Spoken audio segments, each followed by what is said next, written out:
नमस्कार, मैं हूं संजय शर्मा। आप देख रहे हैं 4 PM न्यूज नेटवर्क। सभी को इंतजार था 30 तारीख का। पूरे देश की सांसें रुकी हुई थी और प्रधानमंत्री जी की तो निगाहें बहुत बेचैन थी, परेशान थे वो। छोटे चाणक्य भी दुखी थे और समझ में नहीं आ रहा था कि क्या होने वाला है इन 5 राज्यों के चुनाव में। पूरा देश सांस थामे हुए इंतजार कर रहा था कि 3 दिसंबर को क्या होगा और उससे पहले 30 तारीख को एग्जिट पोल में क्या आएगा। लेकिन एग्जिट पोल के जो नतीजे आए उसने और कंफ्यूज कर दिया। एक बड़ी एजेंसी मध्य प्रदेश में बीजेपी की सरकार बना रही, एक बड़ा टीवी चैनल मध्य प्रदेश में बीजेपी की सरकार बना रहा, 2 बड़े टीवी चैनल मध्य प्रदेश में कांग्रेस की सरकार बना रहे, 2 एजेंसियां कांग्रेस की सरकार बना रहे। और यही बात राजस्थान में हुई। राजस्थान में भी कोई बीजेपी की सरकार बना रहा, कोई कांग्रेस की सरकार बना रहा। संख्या में आगे पीछे होते थे कभी कभी एजेंसियों के, लेकिन रुझान एक जैसे होते थे कि रुझान पता चल रहा था, लेकिन यहां तो रुझान ही उल्टे हो गए। तब किसी की समझ नहीं आया कि यह हुआ कैसे। और आपको एक बार याद होगा कि बहुत साल पहले दिल्ली में चुनाव हुआ था। दिल्ली के कुछ पत्रकार हैं, खुद को बड़ा भारी ईमानदार होने का सर्टिफिकेट देते रहते हैं और कहते रहते हैं हम तो खुशबू पहचान लेते हैं, कहाँ चुनाव हो रहा है हम बता देते हैं, हम हमारी तासीर में पता है, हम कुछ गलत नहीं बोलते। ऐसी लंबे लंबे डायलॉग बोलते रहते हैं। उन सब ने दिल्ली में कहा कि बड़ा कड़ा मुकाबला है। सोचिए, दिल्ली के जो पत्रकार जो जहां खाते हैं, जहां पीते हैं, जहां उठते हैं, जहां बैठते हैं, जहां सोचते हैं, उन्होंने कहा कि केजरीवाल और बीजेपी में बड़ा कड़ा मुकाबला है और बहुत बड़े बड़े नाम वाले पत्रकार। और जब नतीजा सामने आया तो भारतीय जनता पार्टी को 3 सीटें मिली थी। एक कार्टून बना था, स्कूटर पे बैठ के 3 विधायक जा रहे हैं, उस पर लिखा हुआ है भाजपा का। तो यही हाल कम से कम आज एग्जिट पोल में हुआ, कंफ्यूजन पैदा किया गया। फिर मैंने इसकी थोड़ी पड़ताल शुरू करी कि कंफ्यूजन होता कैसे है, इन एजेंसियों का खेल क्या है, ये सर्वे किसके कहने पर तैयार होते हैं, क्या कुछ और बड़ा खेल होता है। मेरे लिए बड़ी हैरानी की बात थी। पता चला कि इन सर्वे पे हजारों करोड़ का सट्टा लगा होता है। नतीजे कुछ भी आए, हजारों करोड़ सटोरिये कमा लेते हैं। सर्वे में कुछ होगा, सरकार कुछ और बनेगी। लेकिन मोटा मोटा जब मैंने बात करना शुरू करी तो बात सामने आई कि 3 दिसंबर को कांग्रेस की पार्टी में, कांग्रेस के दफ्तर में अवश्य मिठाई बटेगी और भारतीय जनता पार्टी के दफ्तर में मायूसी छाएगी। ये बात मोटा मोटा आज भी लोगों से बात करके समझ में आई। लेकिन इसके पीछे का खेल क्या है, रणनीति क्या है, और क्यों मध्य प्रदेश के एक जगह पहले ही पोस्टल बैलेट खुलवा लिए गए, काउंटिंग शुरू कर दी गई, जबकि बहुत डेट थी। क्या खेल है, क्या कोई साजिश है, कोई प्लानिंग है। और बड़ा सवाल यह कि जब 5 राज्य हार जाएंगे तो मोदी करेंगे क्या। मोदी क्या देश में एक खतरनाक खेल खेलेंगे, क्या चुनाव को टलवाने की रणनीति बनेगी, क्या देश में कोई संकट आएगा, या कोई और ऐसी बात होगी जो आपको मुझे बेचैन कर देगी। फिर राष्ट्रवाद के हिलोरे लिए जाएंगे, फिर राष्ट्रवाद की कस्में खाई जाएंगी। इस बीच में कांग्रेस के मीडिया प्रभारी चुनाव में थे मिस्टर अतुल, महाराष्ट्र के बड़े नेता हैं। उन्होंने एक वीडियो वायरल किया, ट्वीट किया वीडियो। हम इस वीडियो की प्रामाणिकता की बात नहीं करते, लेकिन इस वीडियो को देख के आप चौंक जाएंगे। इस वीडियो में आज तक के बड़े चेहरे राहुल कंवल, राजदीप सरदेसाई और एजेंसी जो करती है उसके मालिक जाने माने शख्स बैठ के बात कर रहे हैं, एग्जिट पोल के बारे में बात कर रहे हैं। वो कह रहे हैं कवाड़ा हो जाएगा और ये हो गया। वीडियो देखिए, फिर मैं आपसे बात करता हूँ। सवाल हो जाएगा। अरे यार, अब जो नंबर ग्राउंड पे आएंगे, जो मेरी टीम को बताएंगे, मैं वही तो बताऊंगा। But it's going to create a shock, boss.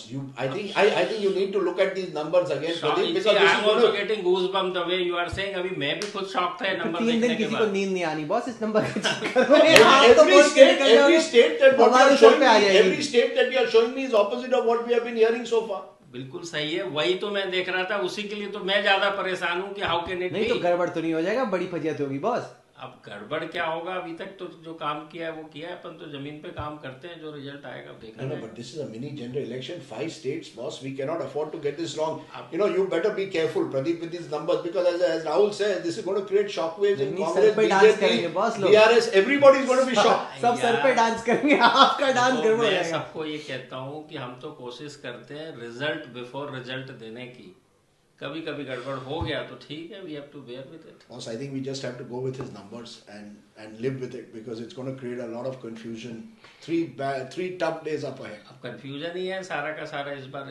नेता आपका पोल और देख के अरे गाली हमको मिलने वाली है, they'll say, नहीं, you know, किसी को नींद ही that's नहीं gonna आएगी। be- That's the problem, Pradeep. Be careful with these numbers. अभी खासकर लोकसभा सामने है तो मेरे को ज्यादा चिंता हो गई आपकी बात सुन के। ठीक, हाँ, आपने ये सबसे बड़ा, खुद को सबसे बड़ा तेज कहने वाला चैनल, जहां पे वो तिहाड़ जेल से वापस आए सुधीर चौधरी जी नौकरी करते हैं, जिन्होंने 2000 के नोट पे चिप ढूंढ ली थी, वहां पे ये सब बातें हो रही। तो लोगों ने कहा कि इस एग्जिट पोल ने तो और भ्रम पैदा कर दिया। फिर मुझे लगा कि मैं आज एक उस पत्रकार के पास चलता हूं, उस पत्रकार के पास जाता हूं जिन्होंने मेरे पत्रकारिता के शुरुआत काल से मैं उनको एग्जिट पोल पे, सर्वेक्षण पे, नतीजों पे, देश के बड़े बड़े टीवी चैनल में देखता था। तो मुझे लगा मैं बात करूं उनसे कि इन एजेंसियों के पीछे खेल क्या है, क्या कोई डील होती है, क्या कोई बात होती है। चलते हैं अभय दुबे जी के पास और ये चीज समझने की कोशिश करते हैं। चलते हैं। शुक्रिया अभय जी, आपने हमें समय दिया। हम सुबह से आपको जब एग्जिट पोल आए थे तो सुबह से लोग आपको चैनलों पर लगातार देख रहे थे कि आज सुबह से आपने बोलना शुरू किया था। लेकिन इस बार देश का जनमानस बहुत कंफ्यूज है। चैनलों के जो सर्वे हैं सब अलग अलग आए हैं, कोई कुछ कह रहा है, कोई कुछ कह रहा है। किस सर्वे को सही माना जाए, किसको गलत माना जाए, और क्या ये सर्वे सही होंगे? आपने एक लंबे समय तक काम किया है, एक ऐसी संस्था से काम किया है जिसमें विश्वसनीयता होती थी, और आपके मैंने देखा है वो दौर की आप लोग जो कहा करते थे वो वाकई में हुआ करते थे। तो अब सारे चैनलों के बिल्कुल इतने अलग अलग आए हैं, कोई किसी को जिता रहा है, कोई किसी को जिता रहा है। तो क्या माना जाए कि किस चैनल के सही होंगे या सबके गलत होंगे? देखिए संजय जी, मैं ये मानता हूं कि जनमानस कंफ्यूज नहीं है, जनमानस भ्रमित नहीं है। जनमानस 3 दिसंबर को स्पष्ट जनादेश देगा। हर प्रदेश में साफ तौर पर किसी एक पार्टी को बहुमत प्राप्त होगा, मेरा ये मानना है। ये जो कंफ्यूजन है, ये जो उतार चढ़ाव है, ये जो भ्रम की स्थिति है, ये सर्वे एजेंसियों द्वारा पैदा की गई है। जो एग्जिट पोल करने वाली एजेंसियां हैं उनके द्वारा पैदा की गई है, और इस बात को समझना जरूरी है। पहली बात तो यह है कि सब एजेंसियों के सैंपल साइज अलग अलग होते हैं, और उस साथ में ये तमाम एजेंसियां जो हैं, जो स्थानीय स्तर पर छोटी छोटी पार्टियां होती हैं, जिनको अन्य की श्रेणी में रखा जाता है, अदर की श्रेणी में रखा जाता है। अगर किसी निर्वाचन क्षेत्र में मान लीजिए एक एजेंसी का बंदा जाता है और एक निर्वाचन क्षेत्र में वो 100 वोटरों से बातचीत करता है जो कि वोट देकर निकल रहे हैं, मतलब है, तो हो सकता है कि उस बातचीत में ऐसे कुछ वोटर आ जाएं जो कि छोटी छोटी पार्टियों को वोट देके आ रहे हैं। तो उससे क्या होता है कि छोटी पार्टियों का यानी अन्य की कैटेगरी बढ़ जाती है। इस बार आप सभी सर्वेक्षणों को देखिए, उसमें अन्य की कैटेगरी बहुत अच्छी है, खासी स्वस्थ कैटेगरी है अन्य की। कहीं 14% अन्य को वोट मिल रहे हैं किसी क्षेत्र में 16% वोट मिल रहे हैं, किसी क्षेत्र में 12% वोट मिल रहे हैं, किसी क्षेत्र में 15% वोट मिल रहे हैं। जब अन्य को इतने वोट मिलते हुए वोट मिले थोड़ी ना है, तो एग्जिट पोल मिले हुए दिखा रहे हैं। तो अगर ये मिले हुए इतने वोट अन्य को मिल रहे हैं तो जाहिर है कि अगर ये अन्य को वोट नहीं मिलते, अन्य को मान लीजिए 2%, 3%, 4% वोट मिलते, तो 10 से लेके 11-12% वोट जो है वो दो जो प्रमुख पार्टियां हैं उनको मिलते हुए दिखाई पड़ते हैं। तो दो पार्टियों के बीच का अंतर बढ़ जाता और चीजें धुंधली होने की बजाय और ज्यादा साफ लगती। अब आप देखिए छत्तीसगढ़ को लीजिए, आप राजस्थान को लीजिए और मध्य प्रदेश को लीजिए, ये तीनों 2 पार्टी स्टेट हैं। हाँ। यानी इन्हें 2 बड़े दलों के अंदर सीधी टक्कर है। बाकी छोटे छोटे दलों की भूमिका काम बिगाड़ू टाइप लगती है। उन छोटे छोटे दलों में भी एक आध दल जो होता है महत्वपूर्ण होता है, वो केवल 3, 4, 5, 6, 7 कॉन्स्टिट्यूएंसीज में महत्वपूर्ण होता है वो। तो मुझे लगता है कि ये जो माइक्रो सीन है, यानी छोटा सीन है, मतलब जो है जिसमें बड़ी पिक्चर सामने नहीं आती है, ये एग्जिट पोल के कई जगह इस चीज के शिकार हुए हैं। तभी तो दूसरे सब एग्जिट पोल करने वालों को डर है कि कहीं उनका गलत ना साबित हो जाए, इसलिए उन्होंने इस तरह दिखाया है 25 से 43 तक, 25-43। तो सारे एग्जिट पोल के नतीजे हाइफनेटेड हैं। हाँ हाँ, अंग्रेजी में अगर बहुत अंतर है, बहुत हाइफनेटेड, अंतर। हाँ, और 2% से लेकर 5% तक की एरर दिखा रहे हैं, भूल चूक लेनी देनी। अब आप सोचिए कि जहां जो एजेंसी कांग्रेस और बीजेपी के अंदर 3% का फर्क बता रही है या 2% का फर्क बता रही है और खुद कह रही है कि हमारा 3 से 5% एरर है हमारे, तो अब आप उस एरर को उसमें जैसे ही अप्लाई करेंगे आपको तुरंत ही लगने लगेगा कि भाई इसके अनुमान पे हम कैसे भरोसा करें। तो मेरा मानना यह है कि जब 3 तारीख को नतीजे आएंगे तो हर मामले में कोई एक एजेंसी सही साबित होगी और बाकी एजेंसियां गलत साबित होगी, और इस प्रक्रिया में काफी एजेंसियों की बदनामी होने वाली है। जी, मुझे एक बात और बताइए अभय जी, मेरे ख्याल से दशक से आप इन एजेंसियों को जानते हैं। देश का, मैं तो अपनी पत्रकारिता के जीवन में जब से मैंने देखा है, आँख खोल के मैंने आपको देखा है, हर चुनाव में आप समीक्षा करते हैं, बातें करते हैं, सर्वे के ऊपर बात कर रहे होते हैं। क्या वास्तव में अब जो जनता आरोप लगाने लगी है, जो नेता आरोप लगाने लगे हैं कि एजेंसियां भी मैनेज की जाती हैं, उन्हें पैसे दिए जाते मैनेज की जाती हैं, बिल्कुल मैनेज की जाती हैं, लेकिन उनके प्रमाण हमारे पास उपलब्ध नहीं है कि कैसे मैनेज की जाती हैं। अब आप देखिए, अब आप मध्य प्रदेश को लीजिए उदाहरण के तौर पर, सी वोटर का सर्वेक्षण हमें सबसे ज्यादा संतुलित लग रहा है मध्य प्रदेश के ऊपर, मुझे जाती तौर पर। उन्होंने कांग्रेस को आगे दिखाया है और मान रहे हैं कि कांग्रेस 116 या उससे कुछ ज्यादा सीटें प्राप्त कर लेगी और बहुमत प्राप्त कर लेगी कांग्रेस, ये दिखाया। अब जो एक्सिस इंडिया है उसने 150 से ज्यादा सीटें बीजेपी को दे दी है। चाणक्य टुडे है, उसने 150 से ज्यादा सीटें बीजेपी को दे दी। अब मान लीजिए 3 तारीख को नतीजे आते हैं तो एक्सिस इंडिया और चाणक्य टुडे की प्रतिष्ठा दांव पर है।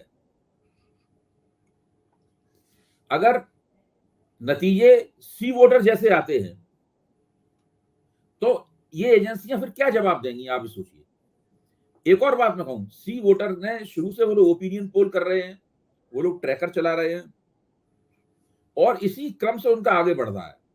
तो उनका एग्जिट पोल जो है, उनका जो आखिरी ओपिनियन पोल था उसके साथ निरंतरता में है। उससे पहले जो 3-4 उन्होंने ओपिनियन पोल किए थे पीरियोडिक, उनके साथ उनका एग्जिट पोल निरंतरता में है। उनका जो उनका ट्रैकर चल रहा है उसके साथ उनका एग्जिट पोल निरंतरता में है। यानी वो एग्जिट पोल जो है, उन्होंने जो 4-5 महीने से जो काम कर रहे थे वो सर्वेक्षण का, उसका एक तर्कपूर्ण उपसंहार लग रहा है, एक लॉजिकल कंक्लूजन लग रहा है। जबकि जो चाणक्य वाले हैं और एक्सिस इंडिया वाले हैं, उन्होंने डायरेक्ट एग्जिट पोल किया है और उन्होंने आंकड़े दे दिए हैं। तो ये खासतौर से मध्य प्रदेश के चुनाव सर्वेक्षण के मामले में ज्यादा भ्रम की स्थिति है। बाकी जो जहां पे मुझे मतैक्य दिख रहा है सब में, तेलंगाना के मामले में लगभग सब मानते हैं कि वहां कांग्रेस बीआरएस से आगे है, वह कांग्रेस सरकार बना सकती है। छत्तीसगढ़ के मामले भी लोग मानते हैं कि कांग्रेस का हाथ भारी है भारतीय जनता पार्टी के मुकाबले। कुछ थोड़ा बहुमत जरा सा कम दे रहे हैं, ज्यादा दे रहे हैं, लेकिन हर जगह एक आध को छोड़ के बाकी सब जगह छत्तीसगढ़ में वो आगे है। राजस्थान के सवाल पर एक एजेंसी कह रही है कि वहां भारतीय जनता पार्टी बहुमत के ज्यादा नजदीक है कांग्रेस के मुकाबले, कांग्रेस अच्छा चुनाव लड़ रही है लेकिन शायद भाजपा से आगे नहीं निकल पाएगी। लेकिन बाकी 2 एजेंसियां कह रही हैं कि कांग्रेस ही राजस्थान में जीतेगी। तो चाणक्य टुडे कह रहे हैं कांग्रेस राजस्थान में जीतेगी। एक्सिस इंडिया, प्रदीप गुप्ता की एजेंट, मैं प्रदीप गुप्ता की बड़ा सम्मान करता हूं, उन्होंने बहुत अच्छे सर्वेक्षण किए हैं, अच्छे एग्जिट पोल किए हैं। उन्होंने राजस्थान के बारे में कहा है कि वहां पर कांग्रेस जीत सकती है चुनाव। मैं ये कहूंगा कि देश भर की निगाहें मुख्य तौर पर 2 चुनावों के ऊपर लगी हुई थी इस एग्जिट पोल से पहले। एक चुनाव था तेलंगाना, जहां की कहानी ये थी कि कांग्रेस छलांगे बढ़ के आगे बढ़ रही है और बीआरएस का ग्राफ नीचे जा रहा है, और भाजपा, मजलिस-ए-इत्तेहादुल मुस्लिमीन एमआईएम और बीआरएस के बीच में एक छुपा हुआ गठजोड़ है। वो लोग सब कांग्रेस जीतने न पाए इसके लिए काम कर रहे हैं। तो सबकी निगाह तेलंगाना पे लगी हुई थी। और वो अब सब लोग देखेंगे कि क्या वास्तव में कांग्रेस इस साजिश को परास्त कर पाती है, समाप्त कर पाती है, नहीं कर पाती। सभी समीक्षकों की आज दिन में ये राय थी, अगर कांग्रेस तेलंगाना का चुनाव जीतती है तो वो राष्ट्रीय राजनीति की एक बहुत ही बड़ी घटना होगी। क्योंकि 6 महीने पहले कांग्रेस के अच्छे अच्छे जो हमदर्द थे वो भी नहीं कह रहे थे कि कांग्रेस वहां बीआरएस का मुकाबला कर पाएगी।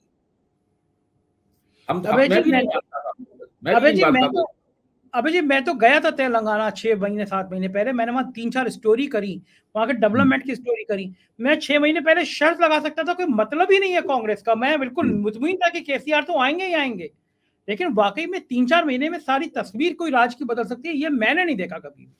आपने देखा? और इन चुनाव में दूसरी कहानी राजस्थान की है। देखिए, राजस्थान में पिछले 30 साल से सरकार बदलती है।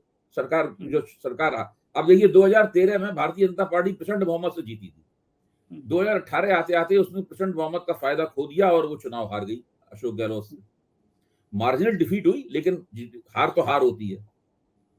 अब सबको उम्मीद ये थी कि इस बार रिवाज के मुताबिक कांग्रेस को हार जाना चाहिए, लेकिन अशोक गहलोत ने अंगद की तरह अपना पांव अड़ाया और कहा कि हम नहीं जीतने देंगे भारतीय जनता पार्टी। और पिछले 2 साल से वो अपने अभियान में लगे हुए थे। मैं ये नहीं कह रहा हूं उनका शासन कोई राम राज्य था, उनके शासन में भी बहुत खामियां थी, कानून व्यवस्था का में उन्हें इतनी सफलता नहीं प्राप्त हुई, और भी बहुत सारे आरोप उनके ऊपर लगाए जा सकते हैं। लेकिन चुनावी रणनीति, लाभार्थी योजनाएं, इन सब में मिलाकर और प्रचार, बहुत ही सुव्यवस्थित और सुनियोजित तरीके से किया गया प्रचार करके अशोक गहलोत लड़ाई में बने रहे। और आज स्थिति यह है कि कई सर्वे एजेंसियां कह रही हैं, एग्जिट पोल करने वाली एजेंसियां कह रही हैं कि कांग्रेस राजस्थान जीत सकती है। मैं कुल मिला के कहूंगा कि ये सारे चुनाव में कांग्रेस सबसे ज्यादा फायदे में रहेगी। आप मेरी ये भविष्यवाणी है, आप 3 दिसंबर को देखिएगा। ये बढ़िया। हमारे जो जोशी आते हैं उन्होंने भी ये कहा था कि 3 दिसंबर को कांग्रेस लड्डू बांट रही होगी, बीजेपी दुखी होगी। वही भविष्यवाणी आप भी कर रहे हैं। मैं ज्योतिष के हिसाब से नहीं कह रहा हूँ। देखिए, इस हिसाब से तो तेलंगाना, मध्य प्रदेश, छत्तीसगढ़, राजस्थान और मिजोरम में भी पहले से बेहतर प्रदर्शन। इसको अगर इसको सही माना जाए, इसको थोड़ी देर को मान लिया जाए कि वाकई में आपकी बात सही हो रही है, कांग्रेस बहुत बेहतर स्तर पर प्रदर्शन कर रही है, तो इसको आप 2024 से कैसे जोड़ के देखते हैं? लोकसभा के चुनाव से आप कैसे जोड़ के देखते हैं? देखिए, अगर मध्य प्रदेश, छत्तीसगढ़, राजस्थान और तेलंगाना, ये 4 प्रांत कांग्रेस ने जीत लिए, मैं अगर लगा कह रहा हूं, मेरा अगर बहुत बड़ा है और रेखांकित भी है। अगर को आप लाल स्याही में भी कर दीजिए, अगर जीती है कांग्रेस ने, तो कांग्रेस की धमनियों में विजय का रक्त बहने लगेगा। मैंने बहुत सोच के मैं ये बात कह रहा हूं, क्योंकि सब रेटिंग एजेंसियां बार बार कहती हैं कि मोदी की लोकप्रियता नहीं गिरी है, मोदी की लोकप्रियता बहुत बढ़ी हुई है। और मैं इसको भी एक बड़ा स्कैंडल मानता हूं, मोदी की लोकप्रियता को। ऐसी बात नहीं कि मोदी जी लोकप्रिय नेता नहीं है, मैं ये नहीं कह रहा हूं। मोदी निश्चित रूप से देश के सबसे ज्यादा लोकप्रिय नेता है, लेकिन जिस तरह से उनकी लोकप्रियता को बार बार जित करके स्थापित और पुनर्स्थापित किया जाता है, वो अपने आप में एक स्कैंडल है। मैं हमेशा कहता हूं कि मोदी जी की लोकप्रियता को या किसी भी नेता की लोकप्रियता को रीजनल आधार पर, क्षेत्रीय आधार पर परखा जाना चाहिए। मसलन उत्तर भारत तो बहुत बड़ा इलाका है, मोदी जी का पंजाब में लोकप्रियता का आप टेस्ट कीजिए, वहां मोदी जी लोकप्रिय उतने नहीं निकलेंगे। आप विंध्याचल के उधर जितना मोदी जी को टेस्ट करते जाएंगे साउथ इंडिया में, वहां मोदी जी लोकप्रिय नहीं निकलेंगे। आप उड़ीसा में मोदी जी को टेस्ट कीजिए, वहां मोदी जी इतने लोकप्रिय नहीं निकलेंगे जितने उत्तर प्रदेश में निकलेंगे। आप ये देखिए कि अलग अलग, उत्तर प्रदेश में बहुत निकलेंगे मोदी जी लोकप्रिय, गुजरात में बहुत निकलेंगे मोदी जी लोकप्रिय। फिर आप किस क्षण वो टेस्ट कर रहे हैं, इस पर भी निर्भर करता है। इसलिए जो सपाटा मार के मोदी जी को एक लोकप्रिय नेता बताया जाता है और बार बार जित करके, अब देखिए विधानसभा के लिए एजेंसी सर्वे कर रही है, विधानसभा में बीजेपी की सरकार के खिलाफ एंटी इनकम्बेंसी की लहर चल रही है। सर्वे एजेंसी कह रही है कि बीजेपी हारने वाली है। तुरंत सवाल पूछा जाता है, लेकिन मोदी जी क्या लोकप्रिय हैं? फौरन आता नहीं, मोदी जी का जो रेटिंग है वो तो 67% है। तो ये जो हथकंडेबाजी, मैं कई बार इस सवाल उठाता हूं। देखिए, एक बार सी वोटर ने एक बड़ा जबरदस्त सर्वे किया था कि किस राज्य के मुख्यमंत्री की अपने राज्य में लोकप्रियता कितनी है, और वो बहुत सारे देश के राज्यों का सर्वे किया गया था। उन्होंने रेटिंग भी दी थी उन्होंने कि कौन सा मुख्यमंत्री नंबर 1 है, कौन सा नंबर 2 है, कौन सा नंबर 3 है। तो नंबर 1 मुख्यमंत्रियों में शुरुआत के मुख्यमंत्री कौन थे? उद्धव ठाकरे, ये टॉप फ्लाइट चीफ मिनिस्टर थे। अरविंद केजरीवाल ये टॉप फ्लाइट चीफ मिनिस्टर थे, नवीन पटनायक ये बिल्कुल ऊपर वाले चीफ मिनिस्टर थे, और उसमें भारतीय जनता पार्टी के मुख्यमंत्रियों का नंबर 7वें नंबर से शुरू होता था। और जब उन्हीं प्रांतों में साथ में मोदी जी की लोकप्रियता का भी उन्होंने सर्वे किया, तो मुख्यमंत्री की लोकप्रियता के परिप्रेक्ष्य में, रोशनी में जब मोदी जी की लोकप्रियता देखी गई, तो हर प्रांत में मोदी जी की लोकप्रियता घटती हुई दिखाई पड़ी। उस सर्वेक्षण का लोग बहुत जिक्र नहीं करते हैं, लोग उसको भुला बैठे। मैं बार बार याद दिलाता हूं कि यशवंत जी द्वारा किया गया वो सर्वेक्षण देखिए। आज भारतीय जनता पार्टी का राज्यों की राजनीति में दुर्गति हो रही है, उस सर्वेक्षण में उसकी झलक देखी जा सकती है कि क्षेत्रीय स्तर पर इनके पास नेता नहीं है, इनके पास अच्छे प्रशासक नहीं है, क्षेत्रीय स्तर पर इनके पास अच्छी रणनीति नहीं है, आला कमान क्षेत्रीय स्तर पर फेल है भाजपा का। अबे जी एक चीज और पूछना चाहूंगा कि जैसे एग्जिट पोल आए आज, उसके बाद में 3 दिन बाद नतीजे आ जाएंगे, तो जो लोग कहते हैं कि ये मैनेज होते हैं, इससे फायदा क्या है? सरकारों को 2 दिन पहले ये संदेश देने में कि हम जीत रहे हैं, इसके लिए लाखों करोड़ रुपए किसी एजेंसी को देने का फायदा क्या है? क्यों देंगे? इसका लाभ क्या है? देखिए, तार्किक दृष्टि से तो बात आपकी सही है, लेकिन मुझे लगता है कि इसके अंदर बहुत कुछ सट्टेबाजी वाला एलिमेंट भी हो सकता है। मैं केवल अंदाजा लगा रहा हूँ। हाँ, इसके अंदर बैटिंग वाला एलिमेंट हो सकता है काफी कुछ। तो ये आप सही कह रहे हैं। हाँ, तो उसकी वजह से भी बहुत सी चीजें होती हैं। अब जैसे कि अच्छा, मान लीजिए, हाँ, मतलब ये वो मैं खुद भी सोच रहा हूँ, पहले भी सोचता था इस विषय में। मेरा मानना है इसके अलावा और क्या हो सकता है। अच्छा, इसके ये भी हो सकता है कि एक कोई नेता मान लीजिए क्षेत्रीय स्तर पर नीचे जा रहा है, तो आखिर तक जो है अपनी छवि सुधारने के लिए, बिल्कुल आखिर तक, जिस दिन काउंटिंग होगी तब तक अपनी छवि सुधारने के लिए वो चाहता है कि कोई डेटा उसके बिल्कुल विपरीत डेटा ना आने पाए।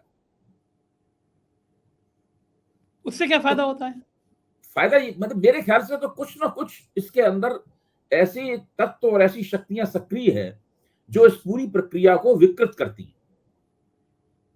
ओके, ये लगता होगा कि काउंटिंग में लोग। एक बात आपसे पूछता हूँ, सी वोटर वालों को भी पता है एग्जिट पोल कैसे होता है, एक्सिस इंडिया वालों को भी पता है एग्जिट पोल कैसे होता है, चाणक्य टुडे को भी पता है एग्जिट पोल कैसे होता है।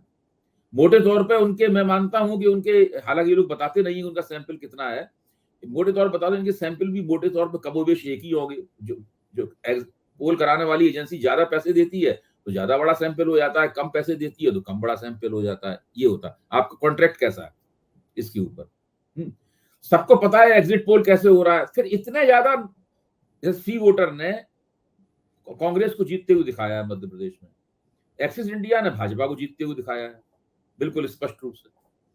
तो ये दो दिशा में कैसे जा सकते हैं? अभी तक आंकड़े अलग अलग हो सकते हैं, रुझान मिल एक से होने चाहिए।